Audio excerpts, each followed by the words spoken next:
오늘 우리가 상고하려고 하는 본문 말씀은 다윗이 이스라엘의 왕으로 통치할 때 40년을 통치했거든요. 다윗의 40년 통치 중에 일부를 클로즈업 한 거예요. 일부이긴 하지만 다윗의 전반적인 다윗의 통치의 전체를 요약한 아주 중요한 부분이다. 특별히 오늘 본문에 보면 이스라엘을 중심으로 해서 주변에 있는 여러 나라들이 나와요.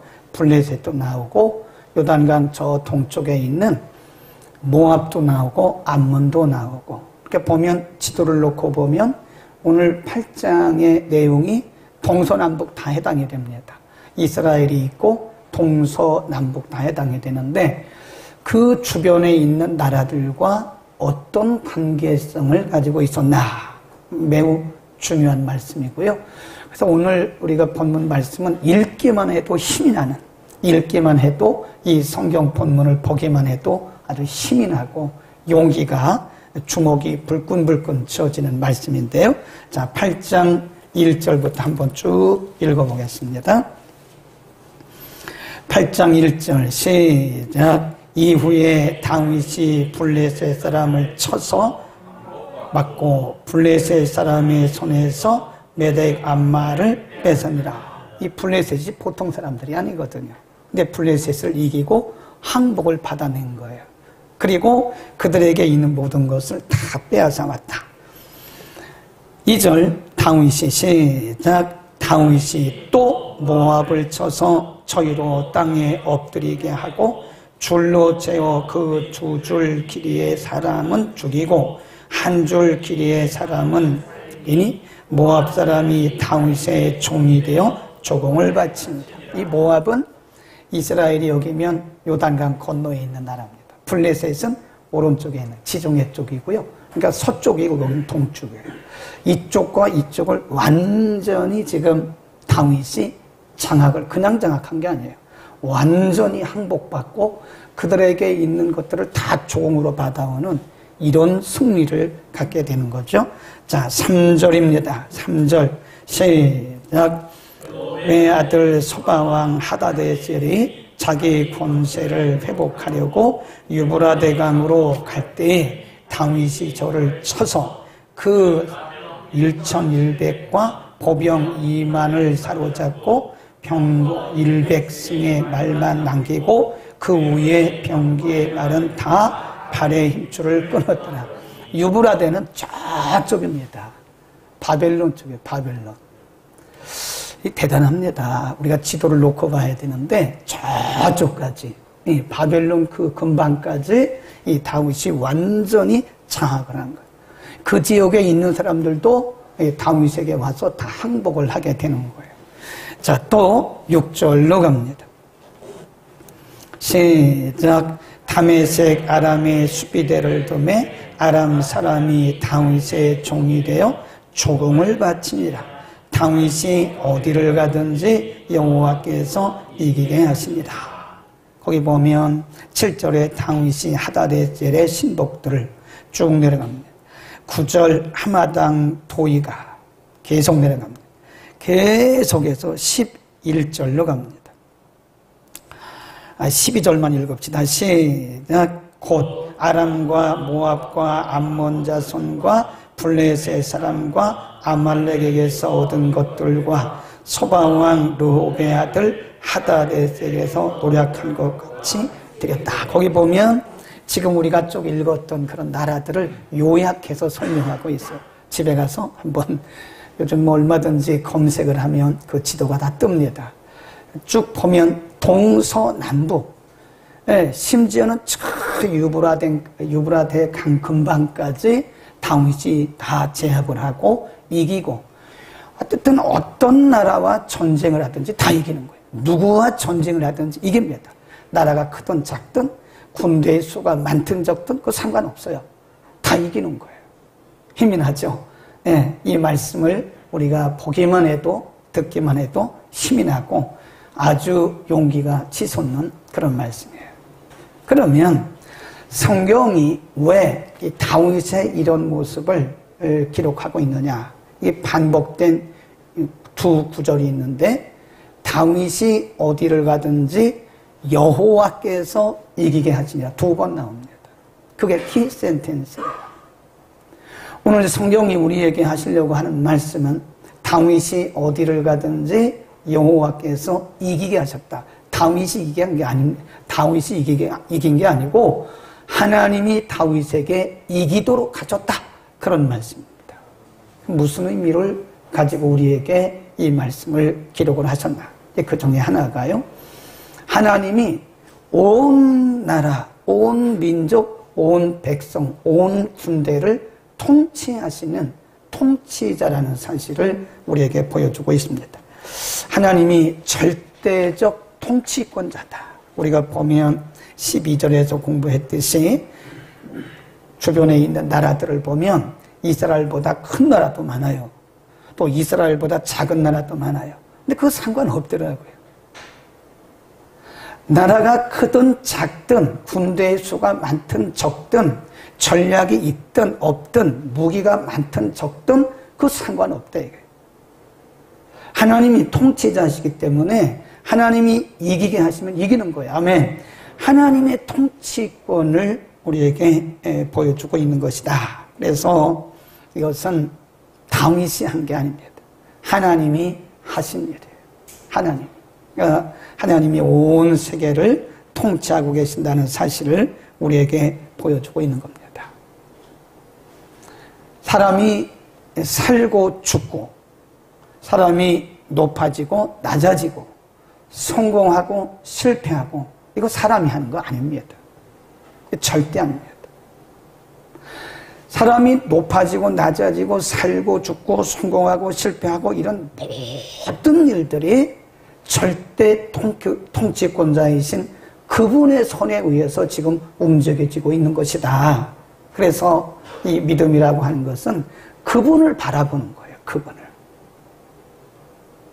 우리가 만일 환경이 좋으면 할렐루야 하고 환경이 안 좋으면 시무룩해가지고 아주 우울감에 빠지고 절망하면 제가 볼 때는 성경적 신앙에 근접을 하지 못하고 있는 겁니다. 엄밀히 말해서 그 성경적 신앙이 아니에요. 내 감정이에요. 내 감정. 오늘 통해서 우리에게 하나님의 절대 통치권을 가르쳐 주시는 것은 그런 일에 일희일비하지 말라는 거예요. 우리의 환경에 따라서 좌우우면하지 말라는 거예요. 환경이 좋으면 업됐다가 환경이 안 좋으면 다운돼가지고 절망하고 좌절하고 이러면 그건 성경적 신앙이 아니다. 그래서 우리는 절대 통치권자인 하나님께 우리의 시선을 집중해야 됩니다. 아멘. 이게 바로 신앙의 길이라는 겁니다. 우리의 생각, 우리의 조건, 우리의 환경을 따르는 것이 아니죠. 시편 37편에 가보면요. 시편의 기자가 자기 주변에서 일어나는 일들 때문에 하나님 앞에 막 불평을 해요. 하나님, 저는요, 말씀대로 살고, 의롭게 살고, 정직하게 사는데, 저는 왜 이렇게 어렵죠? 그런데 반면에 하나님을 경외하지도 않고, 하나님 말씀대로 살지도 않고, 하나님의 뜻대로 살지도 않는 저 사람들은 왜 그렇게 잘 되는 거예요? 자식들도 잘 되고, 사업도 잘 되고, 건강하고, 그런데 저는 왜 이렇게 하나님을 예배하고 섬기고 기도하고 11조하고 주일 성수하는데도 왜 이렇게 하는 일마다 안 되고 왜 이런 거죠? 그래서 일시적으로 이 시편의 기자가 일시적입니다. 일시적으로 마음이 좀 흔들렸어요. 그러다가 그거 깨달았어요. 한번 펴보세요. 시편 37편을 펴봅니다. 그래서 이렇게 우리들에게 말씀을 합니다. 시편 37편 1절부터 읽습니다. 쭉 갑니다. 1절 시작. 행악자를 인하여 불평하여 하지 말며 불의를 행하는 자를 투기하지 말지니라. 저희는 불과 같이 속히 배임을 당할 것이요 푸른 채소같이 쇠잔할 것임이라. 여기까지. 1절, 2절은 이 시편의 기자가 일시적이기는 했지만 주변에 있는 악한 사람들, 말씀도 안 보고 말씀대로 살지도 않고 하나님을 경외도 안 하는데 잘 되는 거예요. 그러니까 우리는 이게 뭡니까 하나님? 그런데 하나님이 거기에 말씀하세요. 불평하지 말라 말씀하시고 이렇게 말씀합니다. 3절 여호와를 의뢰하여 선을 행하라. 땅에 거하여 그의 성실로 식물을 삼을지어다. 4절 시작. 또 여호와를 기뻐하라. 저가 내 마음의 소원을 이루어 주시리라. 5절 너의 길을 여호와께 맡기라. 저를 의지하면 저가 이루시고 내 의를 빛같이 나타내시며 내 공의를 정오의 빛같이 하시리로다. 7절 여호와 앞에 잠잠하고 참아 뭐라고 그래요? 기다리라. 원망하고 불평하고 좌고우면하지 말고 회의에 빠지지 말고 절망하고 우울함에 빠지지 말고 참아 기다리라. 누구를 바라보고? 절대 통치권자이신 하나님을 의지하고 하나님을 신뢰하고 하나님을 바라보라. 아멘. 그게 신앙입니다. 그러니까 엄밀히 말해서 우리의 신앙이라고 하는 것은 훈련되어져 가는 거예요. 성령이 우리에게 믿음을 주시고요. 그 믿음에 따라서 훈련되어져 가는 거예요. 무슨 훈련이죠? 우리의 시선 집중 훈련하는 거예요. 우리의 시선을 어디에다 집중할 것이냐. 이 세상과 조건과 사람에게 집중했던 우리의 시선을 이렇게 하나님께로 집중해 나가는 훈련하는 것이 그게 영성훈련이고 그게 신앙훈련인 겁니다. 우리는 실수를 통해서 그런 훈련을 해가죠. 끊임없이 실수하죠. 우리는 이럴 때가 많아요. 이제 내 믿음이 이 정도면 됐겠다. 그러는데 막상 어떤 위기를 만나잖아요. 그러면 아주 한없이 무너지더라고 보니까. 저 그런 걸 참 많이 봐요. 저분은 안 그럴 것 같은데 근데 막상 위기를 만나니까요. 그냥 눈 녹듯이 무너지더라고요. 그걸 보면서 사람이 약하구나. 사람이 약하구나. 이렇게 우리가 건강하고 모든 것이 다 안정됐을 때는 누구나 다 그렇게 말할 수 있지만 막상 어떤 위기를 만나게 되면 사람이라는 게 다 흔들릴 수밖에 없는 거예요. 그래서 우리가 꾸준히 하나님을 신뢰하는 하나님께 영원한 통치자이신 절대 통치권자이신 그분에게 시선 집중하는 훈련을 하는 거예요. 그래서 하나님이 시선 집중 훈련을 하시기 위해서 때로 우리에게 떼어내는 훈련을 하세요. 우리가 의지했던 사람들 하나님이 강제로 떼어내세요. 떼어내십니다. 아프죠? 굉장히 아프죠? 상처가 될 수가 있죠. 그러나 하나님이 사람을 의지하는 것을 떼어내는 훈련을 하십니다. 어떤 때는 하나님이 아주 하염없이 우리의 물질을 다 막 흩어버리죠. 수십 년, 수년 동안 모았던 물질이 생명같이 여기는 물질이 어느 날 눈 녹듯이 싹 사라지기 시작하는 거예요. 자존심도 상하죠. 상처도 받죠. 그러나 그게 지금 하나님이 시선 집중 훈련하는 거예요. 이제는 더 이상 물질 의지하지 마라. 이제 더 이상 사람 의지하지 마라. 그러는 거예요. 명예를 생명같이 여기는 사람이 어느 날 갑자기 회사에서 명퇴를 당해요. 회사에 가보니까 책상이 없어졌어요. 다 치워버렸어요. 그냥 멍해지는 거예요. 그럴 때도 있다니까 인간이. 그러면 우리는 그런 순간에 그 상황만 바라보고 절망하고 좌절하고 포기하고 낙심하고 불평하고 그러지 말고 하나님께서 지금 내 시선을 하나님께로 집중하라고 하는 사인이구나. 아멘. 그 다음에 오늘 이 아주 신나는 이 말씀을 통해서 다윗이 가는 곳마다 하나님께서 이기게 하셨더라. 거기 한번 보세요. 6절. 다윗이 이긴 게 아닙니다. 다윗이 이긴 게 아니에요. 자, 6절입니다. 시작. 다메섹 아람의 수비대를 도매 아람 사람이 다윗의 종이 되어 조공을 바치니라. 다윗이 어디를 가든지 누가? 여호와께. 주어가 여호와예요. 하나님이에요. 하나님. 주어가 하나님입니다. 우리말 성경은 하나님이 중간에 있지만 영어 성경에 보면 주어가 하나님, the Lord 이렇게 나와요. 주께서 다윗에게 승리를 주셨다. 이렇게 나와요. 14절 시작. 다윗이 에돔의 수비대를 두되 온 에돔의 수비대를 두니 에돔 사람이 다 다윗의 종이 되니라. 다윗이 어디를 가든지 여호와께서 뭐예요? 이기게 하신 거. 하나님이 이기게 하신 거지 다윗이 이긴 게 아닙니다. 우리는 여기서 다윗을 칭찬하면 안 됩니다.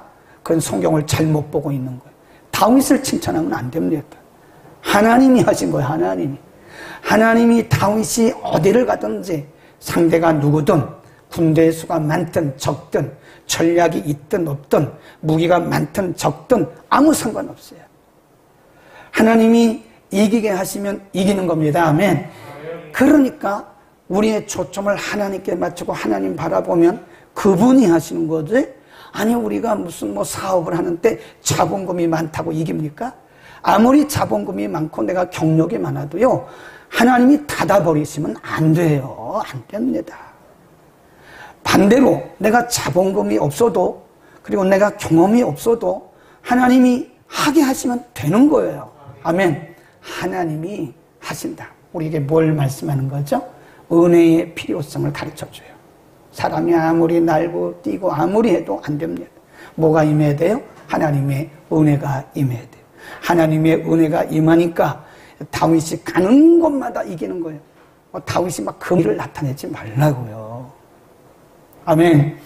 우리에게 필요한 것은 하나님의 은혜입니다. 하나님이 하게 하시면 하시는 거예요. 하나님이 우리로 하여금 하게 하시면 되는 겁니다. 그러나 하나님이 문을 닫아버리면 요한계시록에 그런 말씀이 있잖아요. 내가 문을 열면 닫을 자가 없다. 내가 닫으면 열 자가 없다. 모든 인생의 키를 가지신 분이 우리 하나님이세요. 그러니까 우리는 하나님 앞에 은혜를 구해야 됩니다. 하나님 은혜를 내려주십시오. 하나님 은혜를 우리에게 부어주십시오. 사람이 살고 죽고 되고 안 되고 높아지고 낮아지고 성공하고 실패하고 이 모든 것들이 절대 통치권자인 그분의 은혜가 흘러가야 되는 거예요. 제가 참새와 독수리 얘기했잖아요. 참새 보세요. 참새가요, 이게 어떤 분이 연구를 해보니까요, 조류학자가 연구를 해보니까 참새가 이게 날갯짓을 1분에 거의 한 5, 60번 한대요. 거의 1초에 한 번씩 거의 하는 거예요. 막 합니다. 근데 몇 미터 가죠? 기껏해야 5m 가요. 5m도 못 갑니다. 예, 5m 못 간다니까요. 아무리 해도 참새는 참새예요. 참새는 땅에서만 짝짝짝짝짝짝 소리는 크고 그냥 이거 날개짓하느라고 아주 복잡하게는 하고, 그런데 못 가요. 많이 못 가요.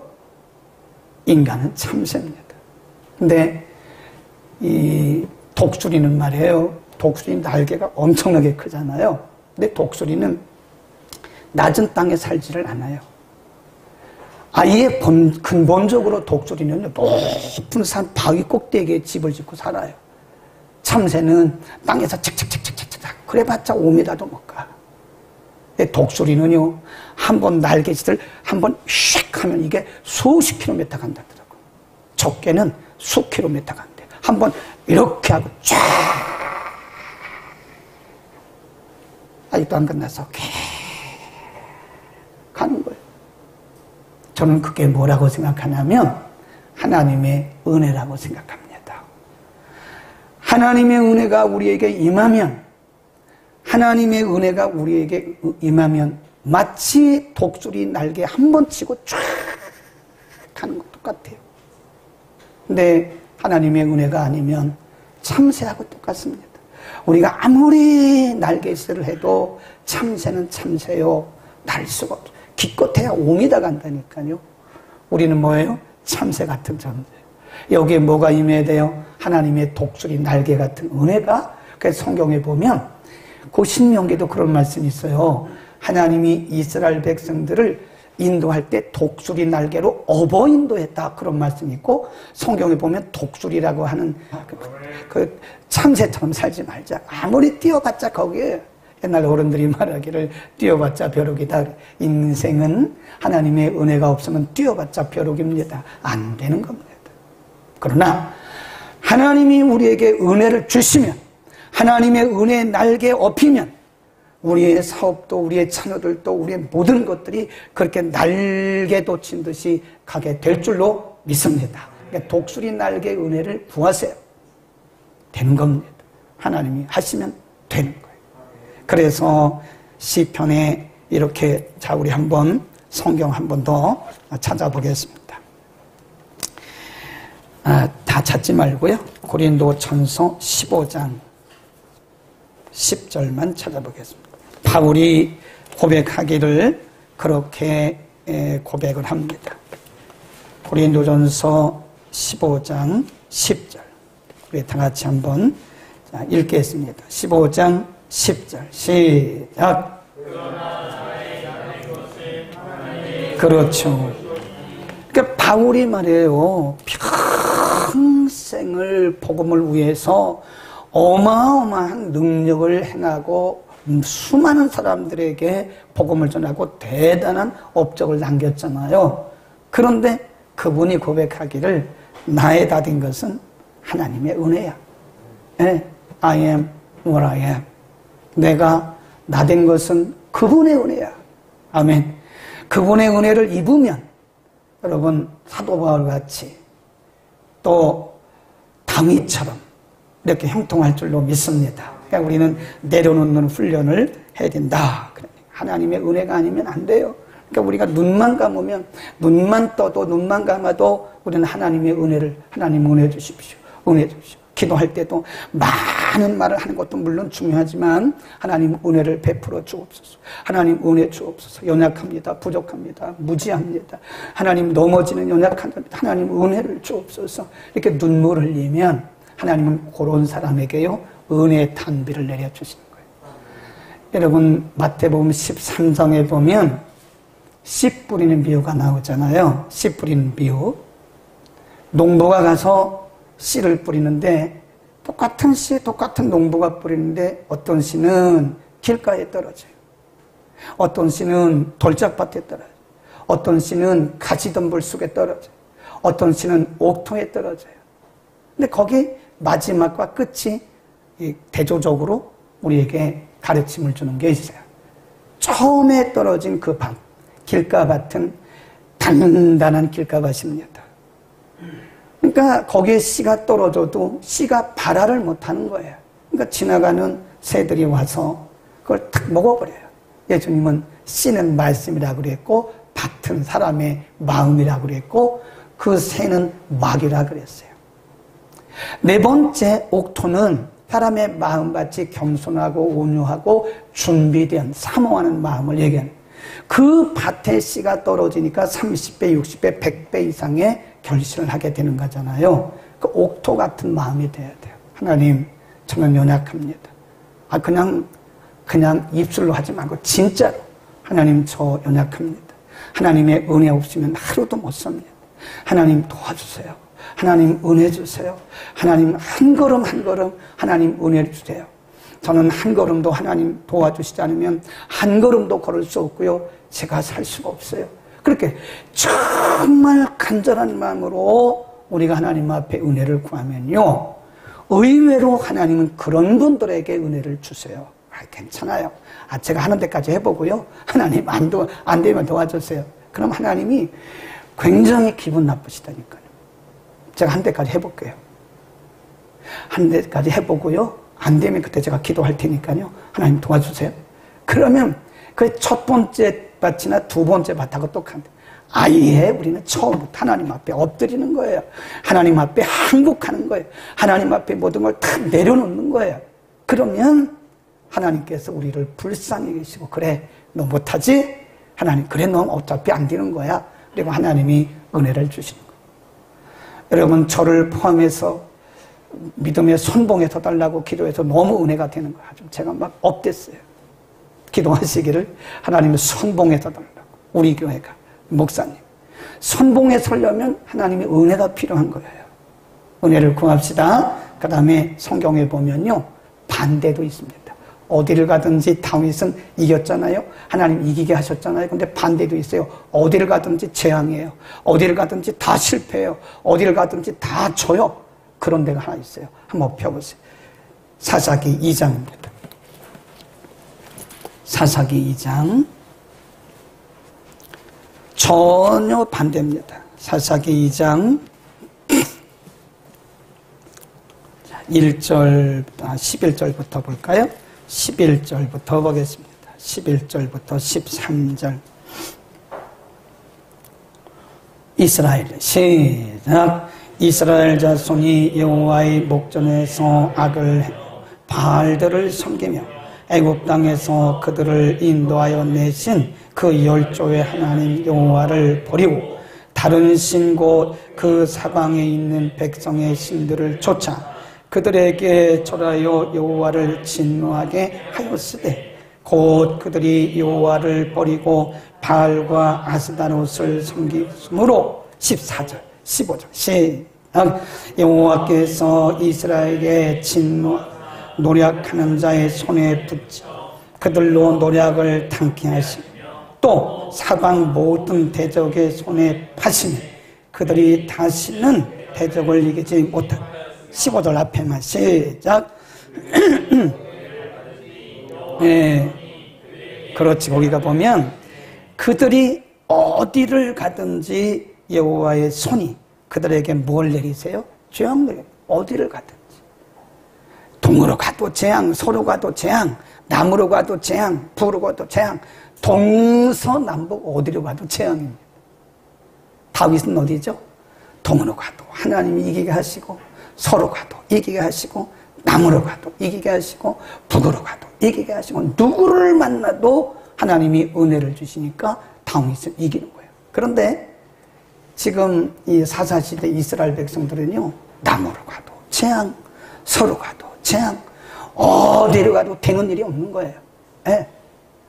앞으로 넘어져도 코가 깨지고 뒤로 넘어져도 코가 깨지고 옆으로 넘어져도 코가 깨지고 좌로 넘어져도 코가 깨지고 되는 일이 없어요. 성경이 하신 말씀. 또 자, 우리 신명기 28장으로 갑니다. 신명기 28장에 참 은혜로운 말씀이 있잖아요. 내가 여호와의 말씀을 잘 순종하고 그러면 내게 복이 임하는데, 자, 28장 3절만 시작. 성읍에서도 복을 받고 들에서도 복을 받고 나가도 복을 받고 들어가도 복을 받고. 그래, 거기 5절에 보면 6절에도 보면 네, 내가 너희에게 한 이 계명대로 말씀대로 살면 내가 성읍에서도 들에서도 나가도 들어가도 복을 받는다. 그러나 거기 보세요. 또 경고의 말씀이 있습니다. 15절. 반대로 14절부터 시작. 내가 오늘날 너희에게 명하는 그 말씀을 떠나 좌로나 우로나 치우치지 아니하고 다른 신을 따라 섬기지 아니하면 이와 같으리라. 그러나 내가 시작. 내가 만일 내 하나님 여호와의 말씀을 순종하지 아니하여 내가 오늘날 내게 명하는 그 모든 명령과 규례를 지켜 행하지 아니하면 이 모든 저주가 내게 임하고 내게 미칠 것이다. 16. 내가 성읍에서도 저주를 받고 들에서도 저주를 받으며, 네, 거기 19절. 내가 들어와도 저주를 받고 나가도 저주를 받는다. 그죠? 들어가도 저주, 나가도 저주, 성읍에서도 저주, 집에서도 저주. 제 말이 아니죠. 뭐 하면 하나님의 말씀을 무시하고 하나님의 말씀 불순종하고 하나님 외에 다른 신을 섬기고 우상 숭배하고 하나님 보시기에 합당치 못하면 너는 나가도 들어가도 저주를 받고 재앙이다. 사사기 2장의 말씀처럼 하나님이 다 피하게 하신 거예요. 안 돼요, 여러분. 하나님이 길을 막아버리시면요, 우리가 아무리 해도 안 됩니다. 안 돼요. 안 되는 거예요. 안 되는 겁니다. 물론 우리가 인간적으로 위로할 수는 있지만 하나님이 잠궈버리면 안 되는 거예요. 하나님이 길을 가지고 딱 닫아버리면 아무도 못 열어요. 이거 열 수가 없어요. 하나님이 주인이신 것을 인정하시기를 바랍니다. 그리고 하나님을 경외하는 마음을 가져. 하나님이 주인이시고 하나님이 통치자이시고 하나님이 하셔야 된다는 그 믿음을 가지고 살아가야지, 우리가 조금이라도 내 생각, 내 뜻, 내 경험으로 뭘 하려고 조금이라도 그런 생각을 하면 하나님이 굉장히 싫어하세요. 그래 해봐라. 그래 해봐. 되는지 한번 해봐라. 결국은 다 손들고 와야 되는 거예요. 결국은. 그래서 우리는 오늘 다윗과 그리고 이 사사시대 사람들을 이렇게 대조적으로 성경이 우리에게 말씀하고 있는 것은 하나님의 통치, 절대 통치권을 인정하고 하나님의 은혜를 구하고 그분 앞에 우리가 항복하라는, 하나님의 말씀을 소중히 여기고 하나님의 말씀대로 사는 것을 생명으로 여기고 하나님의 말씀 앞에 우리가 절대 복종하고 순종하고 매사에 그분의 은혜를 구하라는 겁니다. 아멘. 하나님이 은혜 주시면요 못할 일 없어요. 아멘. 저는 그렇게 믿습니다. 우리가 뭐 가진 것이 있어요? 우리가 뭐 아는 게 있어요? 사실 우리 뭐 너무 연약하죠. 그러나 하나님이 하시면 하시는 거예요. 하나님이 은혜 부어주시면 우리도 독수리처럼 날 수 있는 거예요. 아멘. 충분히 날 수 있어요. 그러나 반대로 우리가 아무리 되는 것처럼 보여도 하나님 우리에게 은혜 안 주시고 우리가 하나님 인정 안 하고 내 생각대로 내 경험대로 하나님 무시하고 이러고 살면 되는 것 같은데 안 돼요. 자, 마지막 시편 1편 읽고 마치겠습니다. 우리 너무 잘 아는 말씀이잖아요. 그래서 우리는 어떻게 살아야 되는가? 하나님이 우리가 가는 곳마다 이기게 하시는 하나님 마음을 기쁘시게 해야 되는데 하나님 마음에 쏙 들어야 돼요. 우리가 하나님 마음에 들기만 하면 은혜가 임합니다. 하나님 마음에 쏙 들어야 됩니다. 자, 너무 잘 아는 말씀 1편 1절부터 3절까지 시작. 복이 있는 사람은 악인의 꾀를 좇지 아니하며 죄인의 길에 서지 아니하며 오만한 자의 자리에 앉지 아니하고 오직 여호와의 율법을 즐거워하며 그 율법을 주야로 묵상하는 자로다. 저는 시냇가에 심은 나무가 시절을 좇아 과실을 맺으며 그 잎사귀가 마르지 아니함 같으니 그 행사가 다 형통하리로다. 하나님이 하신. 그래서 복 있는 사람은 거기 세 가지 말씀하고 있어요. 악인의 꾀를 좇지 마라. 그 다음에 죄인의 길에 서지도 마라. 오만한 자의 자리에 앉지도 마라. 그 대신 하나님의 말씀을 주야로 묵상해라. 오만, 거기 보면 죄인, 악인, 오만, 이게 다 뭔지 아세요? 하나님 앞에 윤리적 도덕적 얘기하는 게 아니에요. 하나님을 부정하고 말씀을 부정하고 하나님을 경외하지 않는 그런 길에 들어가지 말라는 거예요. 하나님의 말씀을 인정하고 하나님의 은혜를 입어서 정말 우리가 이 시대에 이 지구촌에 샘플되는 교회 여러분 모두가 선봉에 서는 하나님의 축복에 선봉에 서는 역사가 있기를 축복합니다.